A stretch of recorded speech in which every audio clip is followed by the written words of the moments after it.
Okay, this is page 16. It's checking the answers for the homework for difference of squares. So you have to check and see if you can take the square root of the first term evenly, and you can.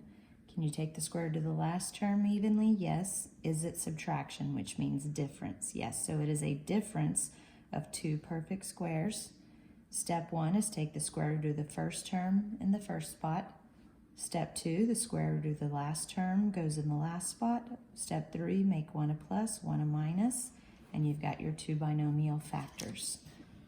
Check it using FOIL. Multiply first terms together. A times A is A squared.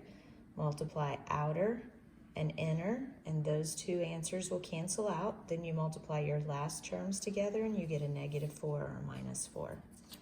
Okay, number 2. Check and see, is the first term a perfect square? Yes. Is the last term a perfect square? Yes. Is it subtraction? Yes. So this is a difference of two perfect squares.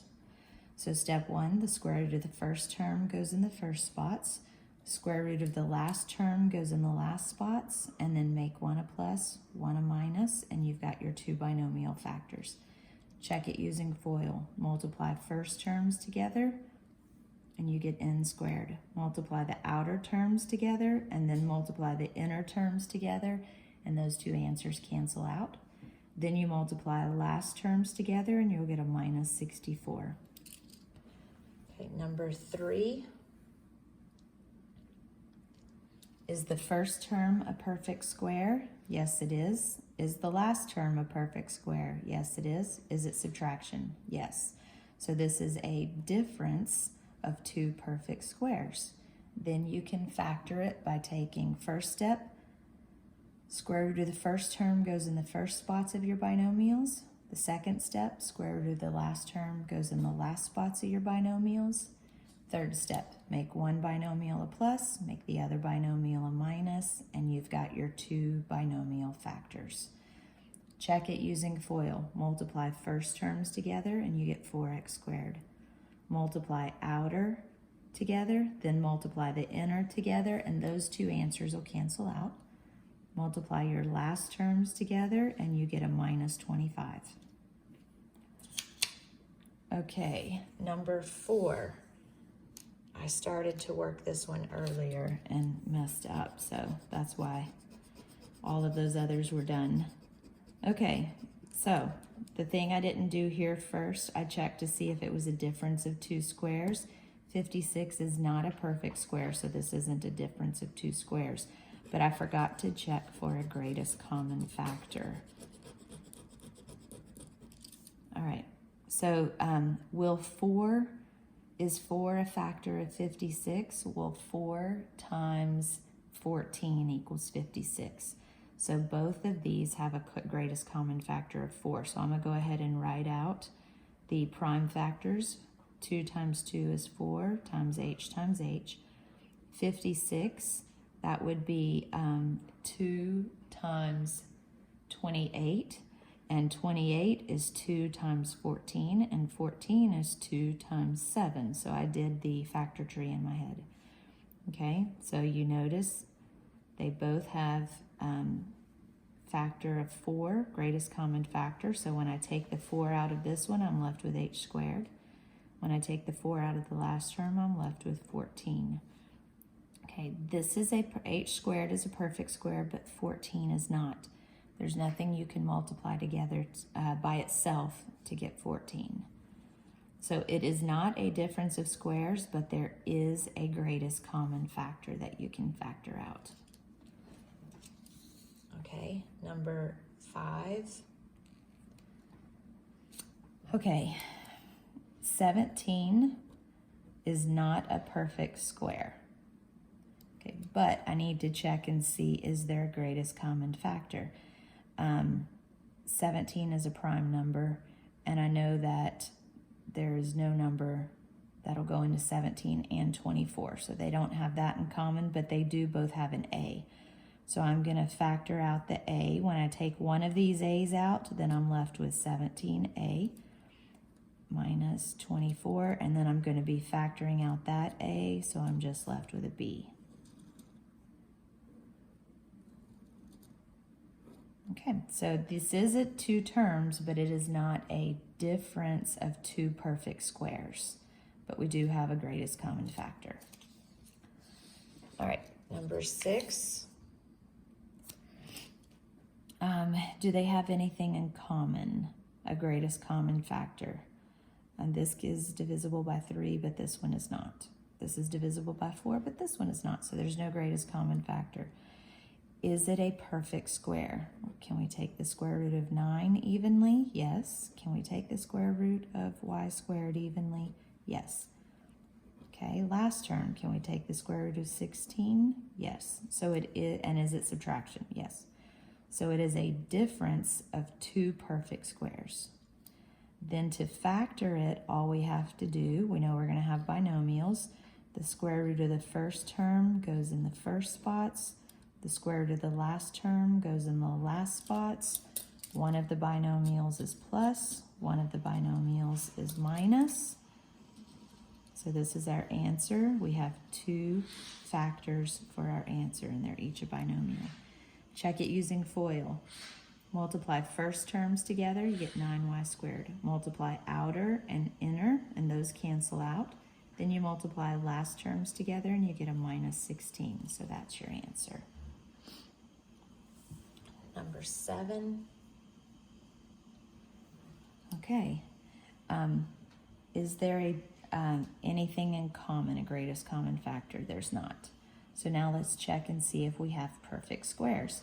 Can you take the square root of the first term evenly? Yes, because you can take the square root of 4 and you can take the square root of a squared evenly. Can you take the square root of the last term evenly? And yes, you can. Is it a subtraction? Yes, so it is a difference of two perfect squares. Then to factor it, I know I'm going to have two binomials. The square root of the first term goes in the first spots. Square root of the last term goes in the last spots. Make one a plus and make one a minus. We have our answer.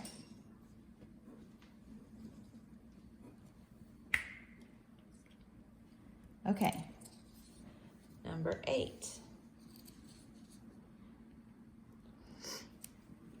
Is there a greatest common factor? Okay, when I look at this, I can tell they're both even numbers. So I know I'm going to be able to factor something out. Just how big will that number be? Okay, so we're going to go ahead and look at this. Whenever I list the prime factors of 6, I'll have 2 times 3 times d times d. When I list the prime factors of 96, I know that 2 will go in. I'm just going to do the factor tree in my head, okay? So 2 will go into this 48 times. Oh, I'm not writing 48 there. 2 will go into 96 48 times. Now 48 would be 2 times 24. 24 would be 2 times 12. Oops, and 12 is 2 times 6, and 6 is 2 times 3. There we go. Okay, so they have a 2 and a 3 in common. So 6 is the greatest common factor. When I factor out a 6, I'm left with a d squared in the first term, and then I'm left with 2 times 2 is 4, times these two, that would be 16. Okay, is the first term a perfect square? Yes. Is the last term a perfect square? Yes. Is it subtraction? Yes. So I have a difference of two perfect squares. Then to be able to factor that, I know I'm going to have two binomials. The square root of the first term goes in the first spots. The square root of the last term goes in the last spots. One is going to be, one of the binomials is plus, one of the binomials is minus, and don't forget my greatest common factor of 6.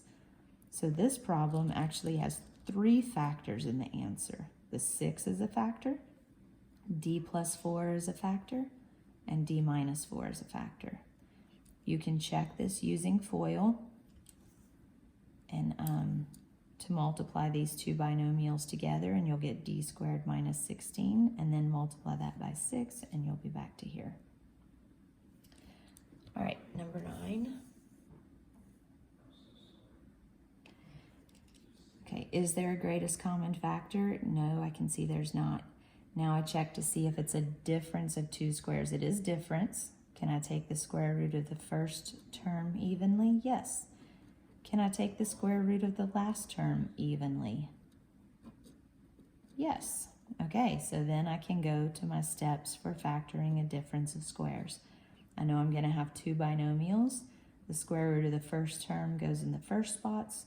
The square root of the last term goes in the last spots. One is a plus, one is a minus. And that's my answer. You can check it using FOIL. Multiply first terms together and you get 1. Multiply your outer term together, multiply inner terms together, and those two answers cancel out. Then you multiply your last terms together and you'll get a minus 49d squared. Okay, number 10.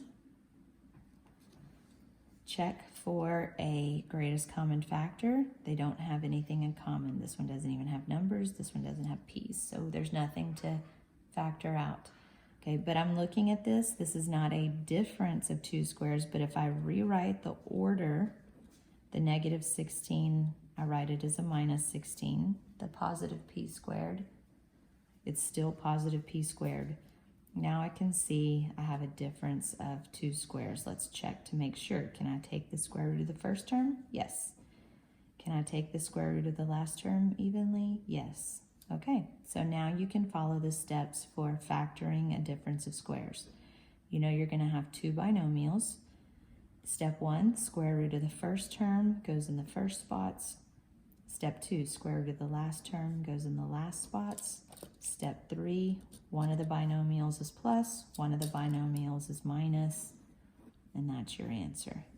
And you can check it using FOIL. Okay, number 11. There we go. I'll just do it this way. Okay. Does it have a greatest common factor? No.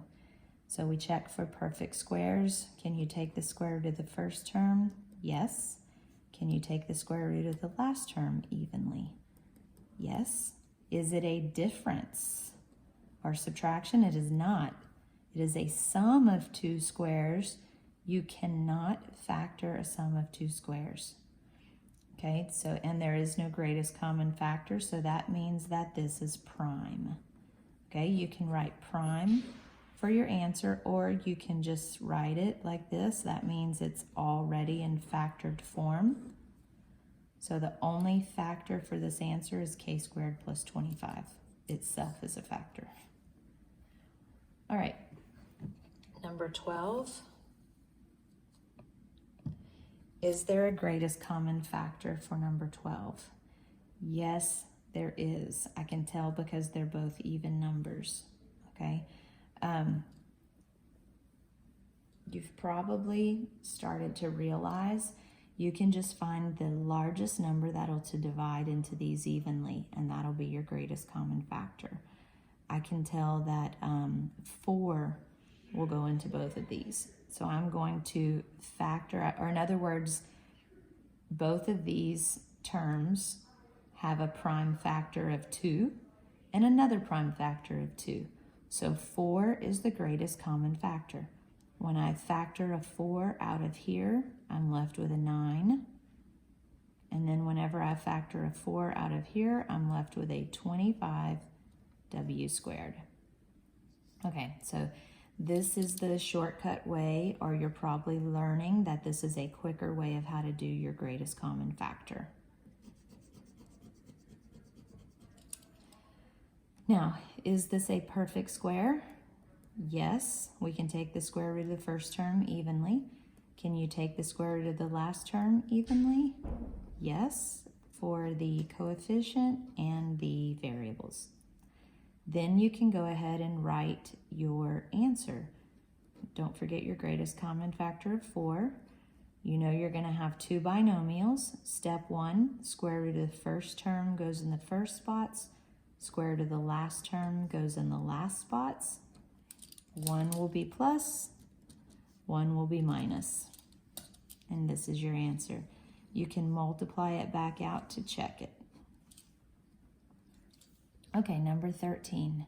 Do they have a greatest common factor? Yes. You can take 2 out.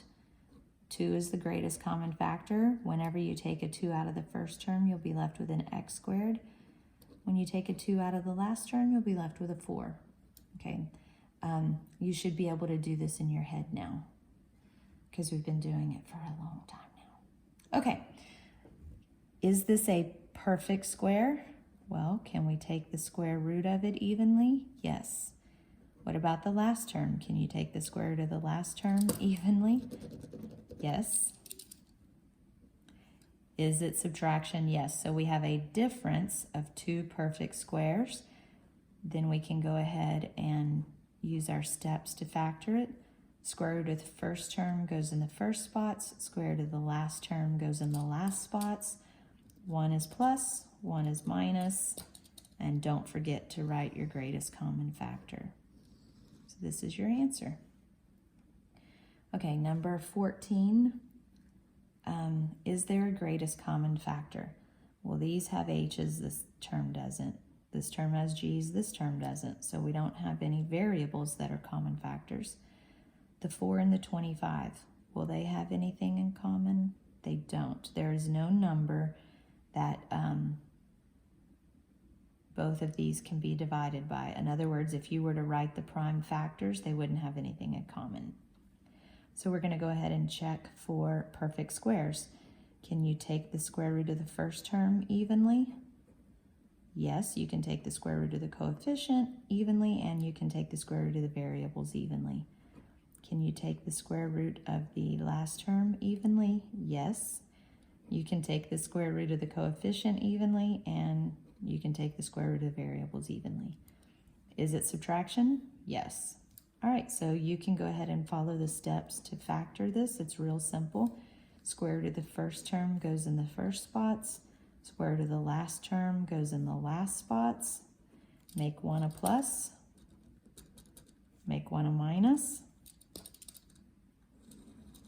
Okay, and you have your answer.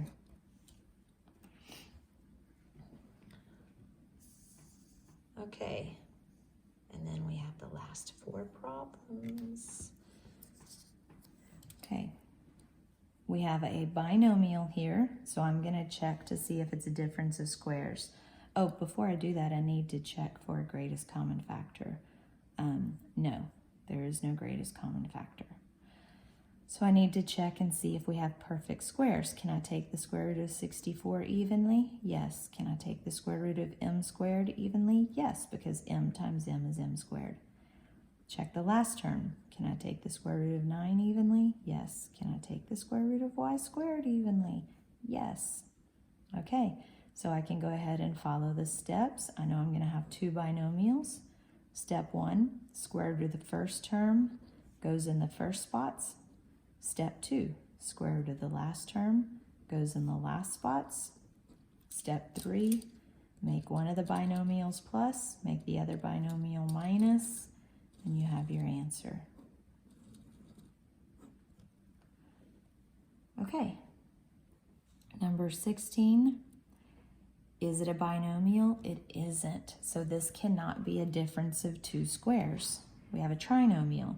When we have a trinomial, we need to check, is the leading coefficient 1? It's not.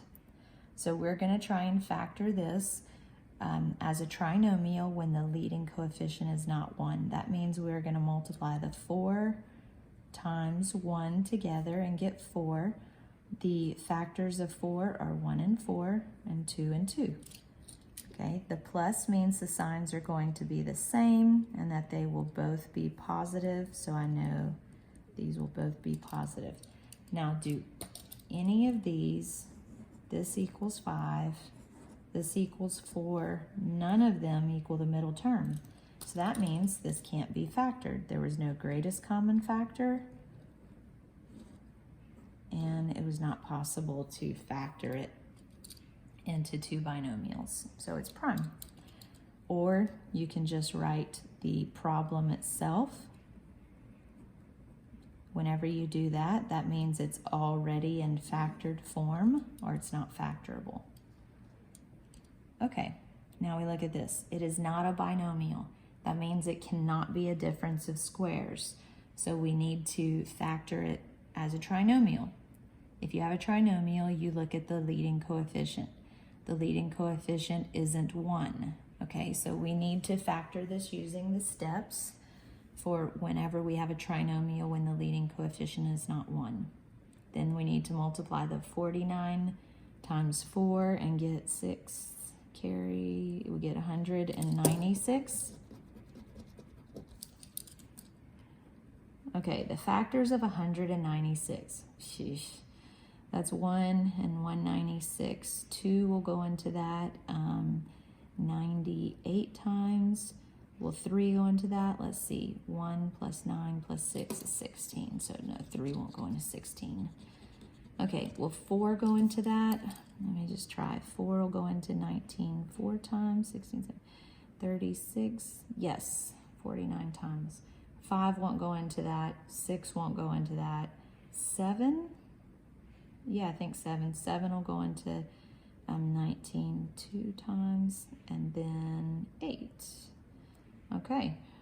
8 won't go into that. 9 won't. 10 won't. 11 won't. 12. Well, 12? No, but 196, I know it's 14 times 14. I'm just going to jump straight to there. Okay. This tells me that the signs are going to be the same. This tells me they will both be positive. So I'm going to look for a factor pair. They're both positive where they'll add together to give me 14 and none of them do. So this is prime. You can write your answer as prime, or you can write the answer as the problem itself. And that just means it's not factorable. It's in factored form. Or in other words, it's a prime polynomial. Okay, number 18. It is a binomial, so we need to check for difference of squares. But first, check and see if there's a greatest common factor. See how these two coefficients are even numbers? That tells me they do have something in common. So if I were to factor out a 2, they have more than just a 2 in common. 4. They have more than just 4. Okay, they have, and the greatest common factor is going to be an 8. And again, you can write the prime factors and figure that out. But it'll be an 8. When I factor an 8 out of here, I'll just be left with x squared. When I factor 8 out of here, I'll be left with a 9p squared. Now I check each of these and see if they are perfect squares. Can you take the square root of the first term evenly? Yes. Can you take the square root of the last term evenly? Yes, you can take the square root of 9 and you can take the square root of p squared. Is it subtraction? Yes. So this is a difference of 2 perfect squares. Then I can follow my steps. I know I'm going to have 2 binomials. Step 1, square root of the first term goes in the first spots. Square root of the last term goes in the last spots. 1 is plus, 1 is minus, and that's my answer. Oh, don't forget the greatest common factor. So this is my answer. It has 3 factors, an 8, an x plus 3p, and an x minus 3p. Okay.